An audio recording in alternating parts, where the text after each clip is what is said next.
I opened ticket.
I opened a ticket.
Question mark.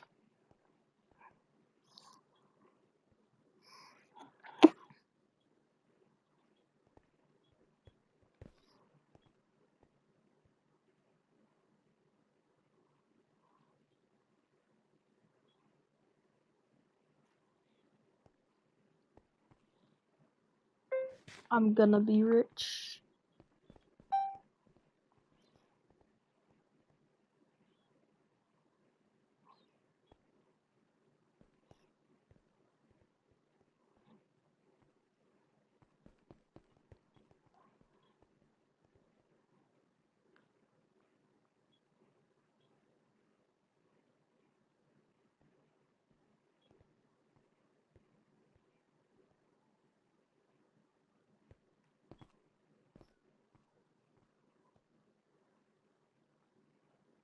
It looks like you haven't sold it after all,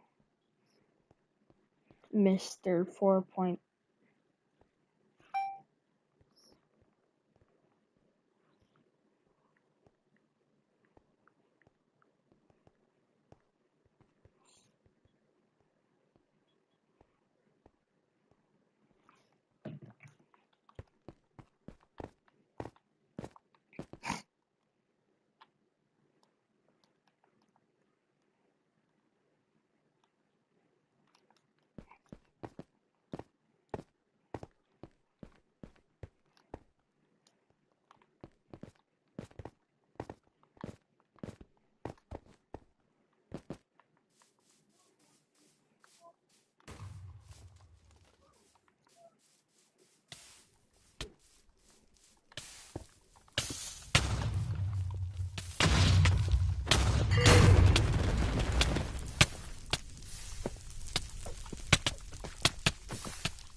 Okay, buddy.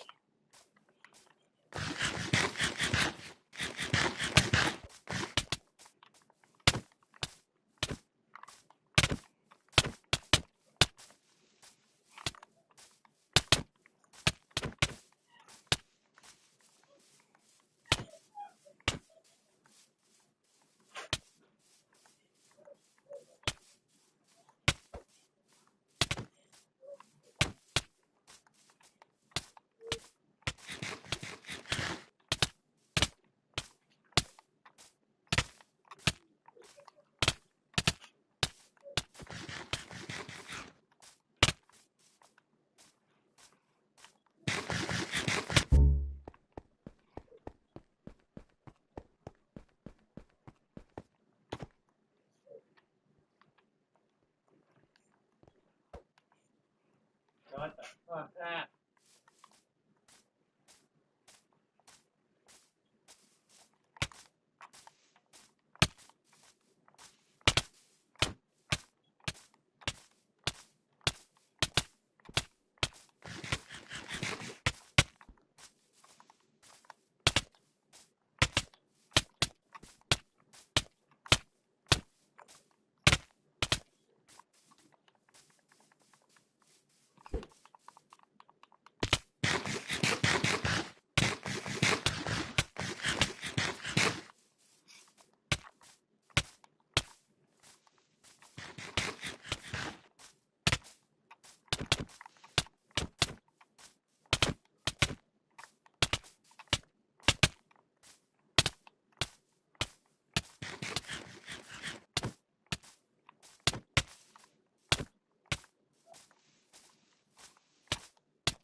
Near the city of Petropavlovsk, on Russia's far eastern Kamchatka Peninsula, the Cold War had been playing out for years in Vietnam in the form of a grinding proxy struggle, as well as in the frozen conflict in Korea.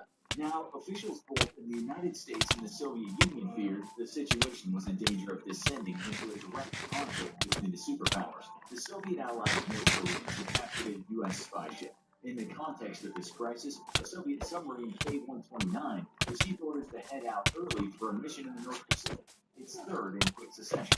The K-129 carried three missiles capable of delivering a nuclear payload well over 700 miles and had been in service since 1960. Powered by a diesel engine, she belonged to the 629A class of submarines, known as Gulf II. Gulf subs weren't at the cutting edge of Soviet technology, but were still important assets in their arsenal. With an extra-large complement of 98 officers and sailors packed on board, this patrol was scheduled to continue through May 5, making a distant approach to American waters far northwest of Hawaii. But on March 8th, the Soviet base failed to receive a planned radio transmission from the sub. The following day, the Soviet Navy began sending out a flotilla of subs, other ships, and planes to search for the lost vessel. But with as much as 1 million square miles of ocean to search, they were unable to even locate a wreck. Months later, the Soviet government would inform the families of the crew aboard the K-129 that they were presumed dead. Because the Soviet command had made no attempt to disguise the major deployment of so many warships, the U.S. Navy immediately became aware of the operation, if not its purpose. But the Americans also had something called the Sound Surveillance System, or SOSUS, a network of advanced audio receiving equipment in the Pacific. And they registered an explosion on March 11th. So they were able to surmise that their adversaries were searching for a lost and now sunken vessel. Not only that, they were able to locate the site of the explosion to within 6 miles. The Soviets were hundreds of miles off in their search party, and U.S. intelligence could examine the site without the risk of immediate interference. To take advantage of this opportunity, in what was called Operation Sand Dollar, the U.S. Navy sent a specially equipped spy submarine, the USS Halibut, for reconnaissance. Among the photos it captured were unmistakable images of a wrecked sub on the deep ocean floor. CIA officials realized that if the U.S. could access access the Soviet submarine, the intelligence would be invaluable. But what they were suggesting was the single biggest technological challenge in their organization's history, and one of the most ambitious intelligence operations in history, period. The K-129 was resting at some 16,000 feet, nearly 3 miles beneath the ocean surface. At such a depth, the pressure is crushing. Ordinary submarines would never dive anywhere near that. Moreover, the heaviest object ever lifted from a comparable depth weighed 50 tons. They were proposing the recovery of an object that weighed 1,500 tons, and they would have to perform the incredible lift with complete secrecy. If Soviet intelligence discovered the mission, international law would shut it down. And in the Cold War, legal battle was hardly the biggest conflict that could develop between the two nations. The CIA might seem an unusual branch of government to carry out a naval mission. You might, for instance, think about using the Navy. There were people in naval intelligence who were not pleased to take a supporting role in what they considered to be their natural territory. But by now, the CIA had for several years demonstrated the ability to develop advanced technology on the fly, employing engineers as contractors in secret projects with minimal organizational friction. So began Project Azorian, named for the Azores Islands in the Atlantic Ocean, for no particular reason. CIA code names were essentially arbitrary. Still, this was really a new scale of research and development. The ocean did not exist. Even challenge. But that fact actually helped provide the mission with its cover. The story would actually be another major project of naval engineering, building needed and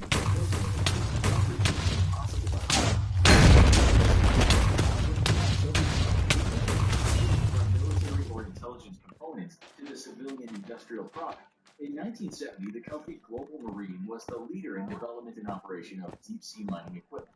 They had that year successfully tested complex manipulation of seafloor drilling equipment with their ship, the Glomar Challenger. Funding the research would present two challenges. First, the expensive project, of course, had to be given the green light from the highest levels, but there also had to be some explanation for the funding of the extensive development. To that end, the eccentric and private billionaire Howard Hughes lent his name as the mining operations investor of record, forming a shell corporation called Summa to hide the money for Project Azorian. Hughes had assisted with intelligence gathering in the past, and in addition to being a responsible funder, he had accessibility managed to he may not even know what the operation was, but his name added a kind of luster to the cover story, which received some interest from the press. The Hughes Global Marine Venture would be the development of equipment that could gather nodules of manganese and other minerals that accumulated around sediment on the ocean floor. In principle, it seemed like it could be a profitable enterprise, and since no one had ever tried it, there was no hard evidence to the contrary. Early on, the CIA team rejected exotic ideas like extracting hydrogen from the water around the wreck to create a balloon that would lift the sub. Instead, they would use what was called a string, actually a series of steel pipes, to lower a remote-operated capture vehicle with a claw to the ocean floor. The vehicle would have a detachable complement of legs as a kind of lander, which would allow leverage to initiate the tremendous lift, without the risk of sinking into the seafloor if it proved semi-fluid. The legs would then detach, and the string would be pulled up one segment at a time. The ship itself, the Glomar Explorer, would have a giant hidden moon pool in its hull that could accommodate the submarine, which measured over 320 feet in length. Pulling the wreck to the surface required that the vehicle remain virtually stationary in the water and allow continual adjustment in the effective center of mass for the huge ship. But there was also the matter of the nuclear weapons. The recovery crew would have to treat the entire wreck as contaminated because the material within the warhead would have by then leaked onto everything. Plus, there were nuclear-tipped torpedoes. But the payoff would be an inside look at the Soviet nuclear weapons program, in addition to all of the technology of the submarine itself. Even more valuable would be insights into the Soviet Union's communications, specifically their code of communications. Provisions were made to try to salvage K-129's code books and other. By 1974, the undertaking had overcome all the engineering obstacles that, at least they hoped, not to mention calls from some who were in the loop to call off the project that was costing hundreds of millions of dollars, but the dubious chance of success. The ship was its own prototype.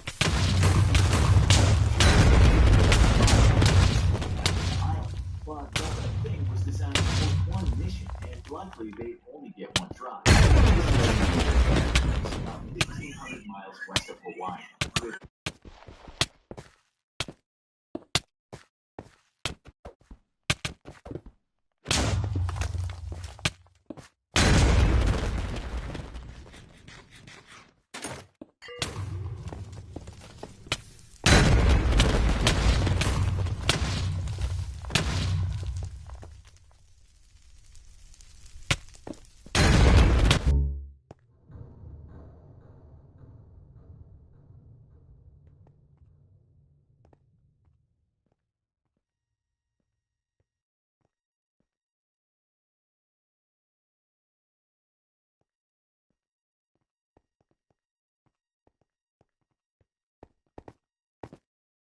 was in a way both more confrontational and with the tugboat in close visual range of the Explorer, the Soviet sailors moved the American breakwaters who responded in kind. After which, the tugboat departed.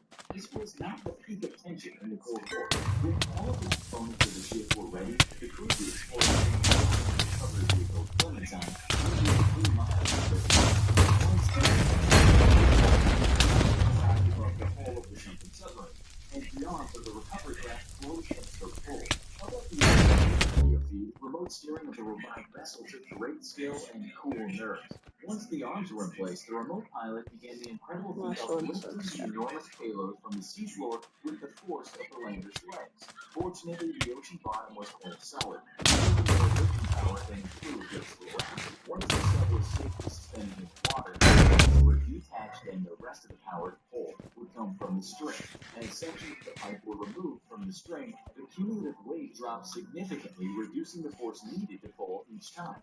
But partway up, two of Clementine's claws broke, and the submarine they held snapped. Most of the K-129 broke away, although a chunk was still in her grasp. The recovery was the city of Capital Landing. The first reaction from the home the Glomar Explorer knew that if they stopped and reset, they were likely to come back completely empty-handed. Even a partial success had been far from assured. In the end, the boss of the CIA relented and let the team's return trip would have required the same secrecy as the first. Workers now suited up to handle the wreckage laced with nuclear waste. There would be no missiles in this section, but the presumption was that the radioactive material would be everywhere. Additionally, there were nuclear-tipped torpedoes in the recovered portion. As the crew bagged equipment that might have What's value for American taking so intelligence, long? they also found the remains of 6 sailors from the K-129's last unfortunate voyage. Orders were to treat all human remains, including fragments, with respect and dignity. Before the Glomar Explorer returned to port, the sailors received a burial at sea with military honors, with both the Soviet naval flag and the American flag on display, and both of the nation's anthems played. The ceremony was videotaped, and years later, when the Cold War adversaries had awakened from their decades-long nightmare, a later CIA director would present the naval flag and the video to Boris Yeltsin, first president of the newly established Russian Federation. The final price tag for Project Azorian was $350 million. It took longer to plan than the earlier space missions and coincided with the Nixon era, when American confidence in the government in general was low, and the illegal abuse of secrecy was rampant. Like the space program, it did offer some spin-off technology. Almost as an afterthought, it made major advances in the field of deep ocean drilling, and the Glomar Explorer would later serve a function similar to its cover story. The requirements of detente with the Soviet Union necessitated Bro, you know calculated what time it silence is? about the program, since an acknowledgement by You the know what Americans time it would is? embarrass their adversaries, unhelpful in strategic negotiations. Yeah. It was in response to Freedom of Information Act requests You by know the what I Pentagon woke up that the the other day? CIA wrote the 12 so-called o'clock. Glomar response, that it would neither confirm nor deny the matter in question. But parts of the project were declassified in 2010 following the release of Michael White's 2009 documentary Azorian, The Raising of the K-129. Josh Dean's The Taking of K-129, published in 2017, provides most of the details of our coverage, but the exact extent of the intelligence that was gleaned from the K-129 remains a secret. May 7th, 1915, the great cruise liner the Lusitania is within sight of the Scottish coast. Suddenly, a periscope breaks through the waves, and a German U-boat is about to rewrite the history books. The Lusitania was launched in 1906 as a luxury cruise liner, much like similar ships such as the infamous Titanic. This was the age of the luxury liner, with fierce competition, especially between Britain and France to design and launch the grandest and fastest ships in the world. Owned by Cunard Shipping Line, the Lusitania was partly funded by the British military, on the condition that if war were to break out, the mighty ship would serve as a cargo vessel. When World War I broke out in 1914, the Lusitania was not pressed into service as expected, and instead remained as a passenger liner. Instead, the ship was secretly retrofitted for potential wartime service, with expanded cargo holds and even well-camouflaged gun turrets hidden under coils of rope on the deck.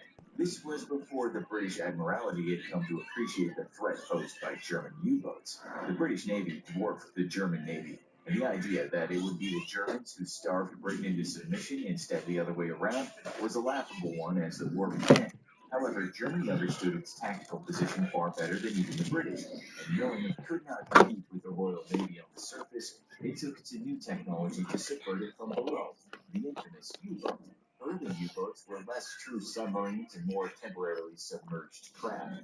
Their electric batteries would allow them to cruise under the water and out of sight of surface ships, but they regularly needed to surface in order to run their diesel engines and recharge their batteries. If they wanted to move at any significant speed, they had to do so on the surface as well, Did where we they were pass incredibly August? vulnerable to enemy fire. Did we However, pass U-boats could remain August? submerged long enough to break the British blockade in the North Sea and move it into the Atlantic, where they could wreak havoc Okay. on British shipping. International law mandated that U-boats follow prize laws. These rules of war were aimed at limiting the devastation of war. Under these laws, U-boats must allow a merchant ship to evacuate their vessel and get to safety unless they were close to land, in which they could remain in their lifeboats. More importantly, the law stated that passenger ships may not be sunk. As the war progressed, the Germans obeyed these laws. But then the British changed their rules. An empire that became carried on the sea, Britain was particularly vulnerable to Germany's blistering successful U-boat campaign against it. Soon the British merchant vessels with hidden guns. Under international law, U-boats were forced to surface and warn merchants their vessels were to be sunk, which gave British key ships, as they came to be called, time to unveil their hidden guns and sink the U-boat. This blatant exploitation of international law led to Germany's around the British Isles on February 4th, 1915. This now meant that any ship entering those waters and flying the British flag was under threat of German attack. This move deeply angered neutral countries, especially the U.S., and in a bid to avoid any unfortunate catastrophes, the German embassy in the United States put out ads in newspapers warning that Britain had been declared a war zone and that ships sailing to England should be avoided. The declaration of a war zone around British waters was an unexpected boon to the British. For a long time, the British Admiralty, led by young Winston Churchill, had been pushing for a strategy to lure in neutral ships in the hopes that they'd be attacked by the Germans. As Churchill himself said, if a neutral ship should be attacked and end in tragedy, all the better. Arming merchant vessels wasn't the only way a desperate Britain was flouting international laws, however, as it was also using civilian ships to transfer desperately needed supplies from the U.S. Passenger liners were off-limits targets to German U-boats, a fact that the British took advantage of by smuggling war supplies in their holds. Germany repeatedly warned Britain and the U.S. about this practice, but it was ignored. Germany thus had no choice, and with the declaration of a war zone around Britain, unrestricted submarine warfare would begin. Ignoring all warnings that any ship flying the British flag would be attacked, passengers boarded the Lusitania in the New York harbor on May 1st, 1915. As they boarded, several of the ship's wealthiest passengers received an emergency telegram warning them that the Lusitania was under U-boat threat. The passengers ignored this telegram, laughing it off as a joke. They'd been reassured that the Lusitania was too fast for any U-boat, and were still under the impression that even if they were attacked, the Germans would allow them to board lifeboats before sinking the ship. It couldn't have been more wrong. The ominous telegram, whose origin remains a mystery to this day, was warning. The British Admiralty had broken the German radio codes and been listening in on its communications with its U-boats for a while now. While U-boats were still incredibly difficult to locate, they listened as the commander of a U-boat U-20 departed his anchorage in north of Germany and then communicated that he had arrived on station off the Scottish coast. The British knew that a U-boat was in Lusitania's path and were keenly aware of the 128 Americans on board the ship, yet they said nothing, in the hopes that if the Americans met with tragedy, it would spur them to join the war. 6 days after leaving New York, with the coast in sight, a U-boat U-20 fired a single torpedo at the Lusitania. The explosion tore a massive hole in the side of the large ship, and she began to take on water. Moments later, a second explosion rocked the cruise liner's ceiling to fate. Other ships had taken much greater damage than her and sunk in hours. Yet the Lusitania was under the waves in less than 20 minutes, dooming most of her passengers. The second explosion, long believed to be the result of secret munitions being I carried in will her say hull, you're was legit. actually due to a boiler exploding on contact with ice cold water, adding to the damage and increasing the rate of flooding. However, what truly doomed the ship was the lack of electricity, which prevented watertight doors across compartments from being closed and sealing off the flooded sections. In What do short you order, mean? nearly 1,200 people were dead, including 128 I killed Americans you and over because we 100 were children. done. When news of her sinking spread around the world, the British Admiralty went into a panic, trying to conceal the real circumstances behind the sinking. All evidence at the time wrongly pointed to the secondary explosion being caused by the secret munitions being set off, and the truth wouldn't be discovered until nearly 80 years later. At the time, however, the Admiralty had to suppress all evidence of the secret munitions or risk losing goodwill from the world Not community. gonna lie, They I had to don't desperately think we're spin the gonna event as sponsor a you. bloodthirsty attack on an innocent passenger liner, especially in America, as the fate of the war depended on this one big lie. The Admiralty, however, also had to ensure that the Sponsor. Americans never discovered that they'd been aware of the pending attack the entire time. If Washington ever found out that the Admiralty had intercepted U-20's messages, they might not only refuse to join the war, but might even I cut off killed him all aid because we were completely. done with the Luckily for the trade. British, the American public was swept up in anti-German furor over the sinking of the Lusitania, and the fact that the British had been aware of the pending attack wouldn't come to light until decades later. Americans were angry, with many clamoring for war against Germany, but President Woodrow Wilson remained reluctant to embroil the U.S. in a European war. Then, in August, a German U-boat sunk yet another British ocean liner, the SS Arabic, which also had Americans on board. The Germans claimed the attack had been in self-defense, as the Arabic was attempting to ram them. Truthfully, British ships had been instructed to do just that if they encountered a U-boat, We're not gonna as their sponsor massive you bulk would easily cut a U-boat in half. President Wilson because warned of your Germany friend. that if their investigation of the incident proved Germany was at fault, it could lead to a war. Germany conceded and announced that it would once Your more friend instruct its U-boats to warn accused merchant ships and get their crews to safety before sinking the ship, as the British were still active in arming their me merchant of ships, scamming. also against international law. This placed German U-boats at a huge risk. But for the Germans, it was favorable to the U.S. entering the war on the side of the British. The U.S. would remain neutral for 2 more years until British intelligence intercepted a telegram from the German foreign minister to the German minister to Mexico. The telegram stated that Germany would once more resume unrestricted submarine warfare in a bid to cut off supplies to England, and that it would begin to sink any ship flying the British flag. It specifically warned that this would include even ships carrying American passengers, and attempted to draw We up a can't contingency should the sponsor U.S. enter the someone war. that In exchange for Mexico's aid against the U.S., the Germans would offer large amounts of financial is aid calling and help us it a restore its lost scammer. territories of Texas, New Mexico, and Arizona. The intercepted telegram was rushed to President Wilson, who was immediately outraged. In an unprecedented move, the president authorized for the telegram to be published in its entirety in American newspapers, stoking anti-German sentiment to a fever pitch. Just days later, the American Congress approved the U.S.'s entry into the war on the side of the Allies, just as Britain had always wanted and been willing to trade innocent American lives for. Sirens blare as valves purge air and 2 submarines descend into the depths of the ocean. Like Sailors strike what? through the I narrow want a corridors of the giveaway. submersible, turning valves and reloading torpedoes into spent tubes. As the submarines dive deeper, the HMS Venturer releases a final barrage of torpedoes. They all miss, except one. Over the hydrophone, the sound of an explosion and the twisting of steel can be heard. The first and only underwater submarine battle is over. A mangled German U-boat sinks to the depths of the ocean. In 1944, the Germans Does launched he Operation usually do Caesar. that to It was a people? last-ditch effort to buy the Axis powers more time to turn the war around. They were in deep trouble as Allied forces closed in on all fronts. Germany hoped they could sneak advanced technology to Japan using a submarine classified as U-864. This will allow Japan to And continue I the am fight in the really Pacific, sorry. hopefully drawing Allied forces away from the collapsing Axis armies. The Nazis loaded advanced weapon Can't designs such sponsor as you. schematics and parts for the Jumo We 004 would love turbojet to, but and guidance we components for the V-2 just ballistic can't. missiles on the U-864. The U-boat was just under 300 feet long and designed to carry large cargo shipments long distances. The U-864 was also loaded with massive amounts of liquid mercury, which was used for manufacturing explosive primers. The crew was briefed on their mission. German and Japanese scientists were loaded onto the U-boat, and on December 5, 1944, Captain Raoul Reimar Wolfram launched U-864 and proceeded toward the Arctic. His path was laid out to sneak past the Soviet Union undetected and deliver the cargo to Japan. But from the beginning, the mission seemed to be doomed. U-864 proceeded north. Allied forces patrolled most of the waters in the area, so Wolfram knew he needed to travel as stealthy as possible. To do this, he would need to take risks and move into more dangerous waters. In order to have access protection for as long as possible, U-864 sailed along the coast of northern Europe, where air support remained in range. As the disaster struck, Wolfram grounded the sub while trying to pass through the Kiel Canal. The jagged rocks tore the hull of the submarine. The crew And the stuff from me. when once inventory was taken, What are you Wolfram had no listening choice to? but to turn the sub around and return to dry dock for repairs. The And the treacherous stuff from journey around me. the Arctic would require everything And the to be stuff working from me. perfectly, and until the U-boat was repaired and had And no the shot stuff of from making it all me. the way to Japan. And the U-864 stuff from stealthily made its way me. to Bergen, Norway, which was still controlled by Axis powers. As the sub was being repaired, Allied forces launched a bombing run into Norway.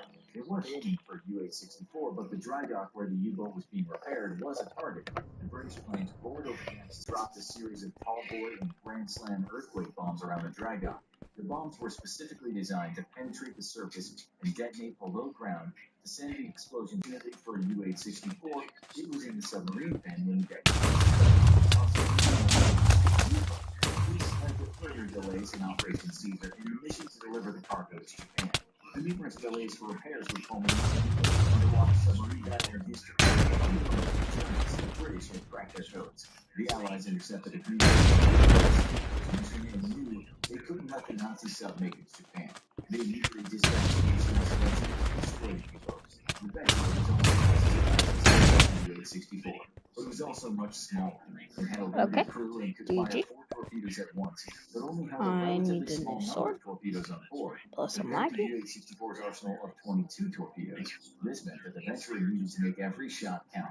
The Venturer left for its mission under the command of Lieutenant James S. Launders on February 6, 1945. The plan was to intercept U-864 off the coast of Norway.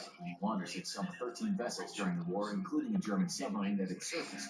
The problem that Launders faced now was finding the exact location of U-864. He knew the general vicinity, but the vastness of the ocean and the technological challenges of locating a submerged submarine without giving his position away made his mission incredibly difficult. The main method the Venturer had to locate U-864 was the use of hydrophones. This device could listen for signs of enemy submarines underwater. However, another way the Venturer could locate an enemy submarine was through active sonar, by sending out an acoustic wave and waiting for it to bounce off an enemy sub. The location of the vessel could be obtained. However, the problem with active sonar was that it also alerted the enemy to the location of the Venturer. The Venturer reached the coordinates where U-864 was supposed to be located. He scoured the area Unfortunately for the Venturer, U-864 had already passed through their location and was now out of range of the hydrophones aboard the British submarine. Mars had missed his chance. The Nazi U-boat was on its way to Japan. However, U-864's bad luck was not over yet. The U-boats misfired, causing the vessel to slow down. Wolfram was forced to make another difficult decision. Press forward, which was a huge risk, or return to dry dock for additional repairs. Again, Wolfram would be brutal and the engine while in the ice for the region, he and his entire crew would perish. So Wolfram decided to turn around and head back to Norway. Wolfram had no way of knowing he was headed right into the Venturer's trap. It was only out of sheer bad luck. Diesel would turn around and head straight toward his vessel. The crew of the Venturer were monitoring the area, even though they had then, one of the crew picked up something on the hydrophones. It was the misfiring diesel engine of the U-864. The alarm was sounded and the crew prepared for the chase. The Venturer stealthily moved toward the sound of the misfiring engine of the U-864. Then Launders saw what he suspected was the periscope or snorkel mast sticking out of the water. The snorkel mast allowed submarines to travel just under the surface of the ocean and still pump the oxygen the diesel engine needed into the vessel. The Venturer had located its target. So the sub could run silently underwater on battery power. Launders waited for the U-boat to surface so he could take a shot. Unfortunately, U-864 surface the water using its snorkel for the duration of its journey back to port. Then began zigzagging from side to side. Launders knew the dream suspected they were being pursued or attacked the submarine. For hours, U-864 fast, evasive actions. This told commanders that the Germans were now fully aware that they were being followed. The Venture's batteries were running low, and the submarine would soon need to surface itself, which would leave it vulnerable to attack by the German U-boat. Commanders gave the command to arm all torpedoes. The captain calculated the trajectory and depth of the U-boat with the limited data he had. The order fired right across the sea to the torpedo base. The Venture ripple fired 4 torpedoes, each of them about 18 seconds apart.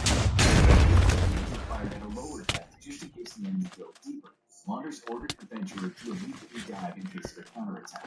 As the sub descended into the blackness of the ocean, the crew waited with anticipation. Time seemed to freeze as everyone on the Venturer held their breath, waiting for the hydrophone operator to confirm a hit. There was no explosion. All the torpedoes had missed. Hope became the lead to prove the Venturer. Then suddenly the hydrophone operator explosion. Tearing apart of iron could be heard over the distance. The 864's hull ripped open, and the entire vessel collapsed in on itself from the massive pressure of the ocean. The last torpedo fired had found its target. The hydrophone operator waited patiently until he heard the enemy U-boat thud against the bottom of the seafloor. All 74 people on board U-864 were lost to the ocean. The Axis powers' hopes of delivering weapons and materials to Japan sank with the German submarine. The site of the wreck remained undisturbed for over 50 years until the Norwegian Navy located it. U-864 was lying in a crumbled heap on the bottom of the ocean, but its cargo of mercury was leaking out of the vessel and into the water. Also, the U-boat had unexploded ordnance within its hull. In order to stop the leak and prevent any accidental explosions, the Norwegian authorities decided to cover the wreck under 160,000 tons of sand and rock. The battle between U-864 and the Venturer was the only underwater submarine battle in history. But why? Submarines had been used as far back as 1776 during the American Revolutionary War, with the submersible known as Pearl. How is it possible that there was only one underwater submarine battle? There are a few reasons. World War II was the height of submarine warfare. After the war ended, submarines were still used, but normally only for moving cargo and as support. During World War II, submarines needed to spend most of their time on the surface, so their diesel engines could get the air they needed. This meant that submarine warfare often took place on the surface and not underwater. Also, before and during World War II, when submarines were underwater, there was no accurate way to gauge exactly where the enemy was in three-dimensional space. Lastly, torpedoes at the time were designed to float up to the surface to strike ships, so firing a torpedo at an underwater target was not ideal. This is not to say that other submarine engagements didn't occur, just that underwater battles were incredibly rare because of these limitations. Today, submarines are equipped with radar and guided torpedoes that would make underwater battles possible, but no wars are currently being fought under the waves of the ocean. This all shows that what the Venturer did by destroying U-864 underwater was incredibly impressive. It also happened due to a considerable amount of luck. The torpedoes fired by the Venturer were more or less shot blindly into the ocean abyss, and the fact that one of them impacted U-864 was nothing short of a miracle. Two boats tear through the water in hot pursuit of a Narco submarine. Alta Subarco! Alta Subarco! Ahora! Screamed one of the Coast Guardsmen just before 3 camouflage-clad members of the elite United States Coast Guard boarding team leap aboard the submersible. Carefully balancing on the wet surface of the sub as waves rush over his feet, a Coast Guardman pounds on the hatch. One of the drug smugglers opens it, putting his hands up and surrendering. You may have seen the gripping footage taken by one of the Coast Guardman's helmet cams on June 18th.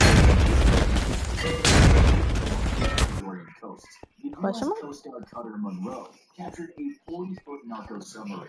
However, this wasn't a spur-of-the-moment bust or a stroke of good luck for the Coast Guard. This narcotics bust was set into motion about 12 hours earlier.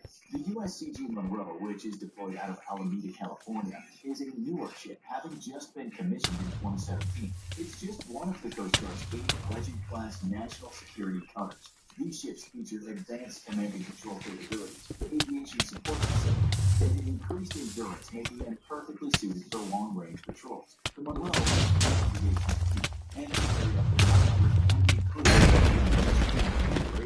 Early on in the morning of June 18th, the Monroe's commanding officer, Captain John, received intelligence on a suspected narco submarine from a Navy P-3 surveillance patrolling the Pacific Ocean roughly 200 miles from the Ecuador border. Submarines but it recently become a favorite way for cartels to transport illegal drugs secretly beneath the waves. Now, these aren't military-grade subs, with most only extended 3 meters below the water at most. But that can often be more than enough to smuggle thousands of pounds of drugs like cocaine without detection. The suspected narco sub had been spotted heading north. Based on that initial intelligence, the Coast Guard estimated that the smugglers had around 1,000 miles left to go before they would reach the United States.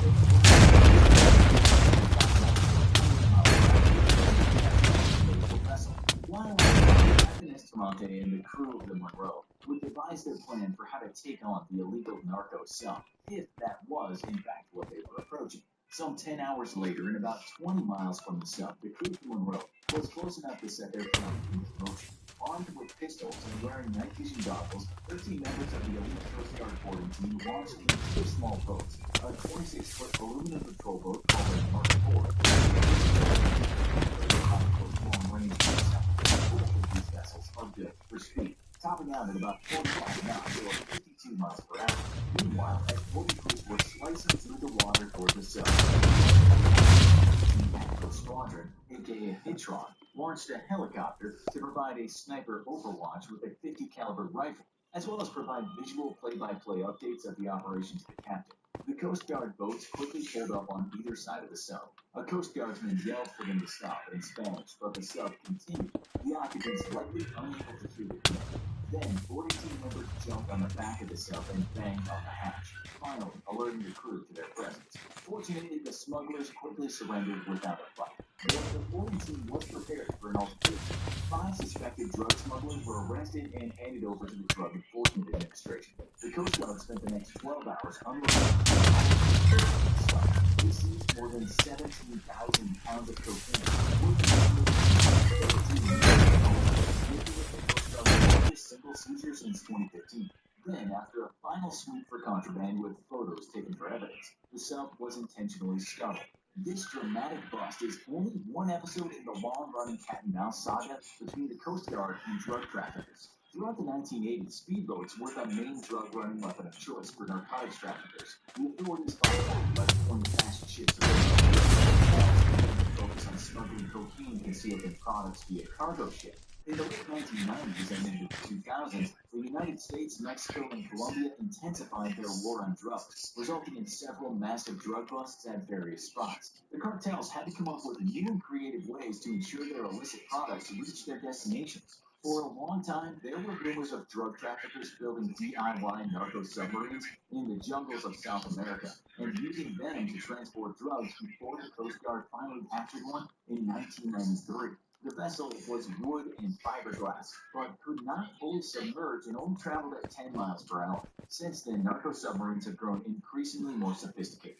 Some of the more recently captured vessels are equipped with GPS and are able to mask their heat signature, use lead siding to help mask their infrared signature, and are designed to be extremely difficult for radar, sonar, and infrared systems to detect. Many of the subs can travel at 18 to 22 knots or 20 to 25 miles per hour. Advanced narco subs can cost upwards of $1 million to build. The average narco sub is 40 to 50 feet long and can carry thousands of pounds of narcotics. U.S. authorities have captured vessels carrying as much as 7.5 tons of cocaine, with an estimated street value of $150 million. Narco subs also carry other illicit cargo such as weapons and cash. The Coast Guard actually classifies narco submarines into Okay, four this types: kid's good. low-profile vessels and probably just above the waterline. These vessels are being hired, but they're difficult Question to mark? spot. Usually the tops are painted blue or What just happened? visual spotting on. The sub captured in the June 18th bust would be considered an LTV. Semi-submersible narco submarines my are helmet very back? similar to Okay. LTVs. The difference being that they can completely lower themselves I below can't the do nothing. waterline, I have except for no a helmet. snorkel-like I'm tube one or shot. hookup to provide air to the crew. The third type of narco subs are fully submersible vessels. This style of drug smuggling submarines are rare due to the high cost and technical difficulties of building them. The final type of narco subs are torpedoes. designed to be dragged by a action, the tow tip can drop the I torpedo, forgot which my then activates a freaking homing helmet, signal bro. for later retrieval when the coast is clear. Since 2015, there's been an increase in the number of narco subs being built and used. Consumer demand for cocaine is high. Business is booming, and coca production in Colombia is soaring. In 2018, cocoa cultivation in Colombia stood at 208,000 hectares. That's 803 square miles of coca farms. Narco subs are especially preferred by Colombian drug cartel members to export cocaine from Colombia to Mexico, which is often then smuggled via land over the border into the U.S. During the summer of 2017, the Coast Guard caught 7 LVPs, seizing around 22,707 pounds of cocaine worth more than $306 million. In August and September of 2018, the Colombian Navy captured 14 semi-submersibles in the Pacific Ocean, more than 3 times the number of vessels captured in 2017. According to a U.S. Foreign Military Let's Studies try to Office get report, 100 80% of the entries, drugs boys. smuggled into the U.S. in 2012 came from maritime routes. 30% of the drugs that arrived in the U.S. by sea were transported via narco submarines. About 85% of the cocaine smuggling between South America and the U.S. takes place in the eastern Pacific Ocean. Authorities prefer to stop the drug smuggling on the ocean before it reaches land because it reduces violence and maximizes the impact of cargo loss. When a narco sub successfully transports a load, upon arrival, the drug packages are immediately broken into smaller loads for distribution, which are much harder to detect. As dispersal happens, the potential for violent incidents to occur rises. Currently, the U.S. Coast Guard is only managing to stop an estimated 11% of the vessels that pass through the East Pacific. The authorities have visibility on the majority of smuggling traffic, but don't have the capacity to address all the nefarious activity. Exacerbating the issue is the fact that the Pacific Ocean is huge, about the same size as the contiguous U.S., and the Coast Guard has a limited number of boats for patrolling. At any given time, 6 to 10 ships are on watch. Furthermore, 70% of the Coast Guard fleet is over 50 years old. Some of the engine boats are slower and require a lot of upkeep to be mission ready. Even when the Coast Guard does manage to catch a narco sub, they have to move fast. The vessels have built-in valves that allow for purposeful dumping of drug evidence into the ocean and also sinking of the vessels to avoid seizure. The smugglers Where's know my that the title? Coast Guard will not Question mark? allow them to drown. Originally, for maritime law, smugglers had to be rescued and released without criminal charges, usually back to their country of origin if there was no physical evidence of wrongdoing. In 2008, the U.S. drug trafficking vessel in Okay.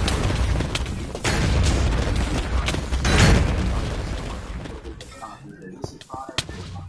Convicted smugglers are punished with prison terms of up to 20 years in the U.S. The seizure was one of the on the month-long drug operation in the international waters in the East Pacific. Over 29,000 pounds of cocaine and 933 pounds of marijuana, worth over $569 million, ended up being seized by the Monroe and 2 other Coast Guard cutters. In honor of the successful mission, several dignitaries attended an event hosted on Naval Air Station North Island in San Diego, Alright, I'm California. ending stream Vice because President I'm Mike tired. Pence gave a speech welcoming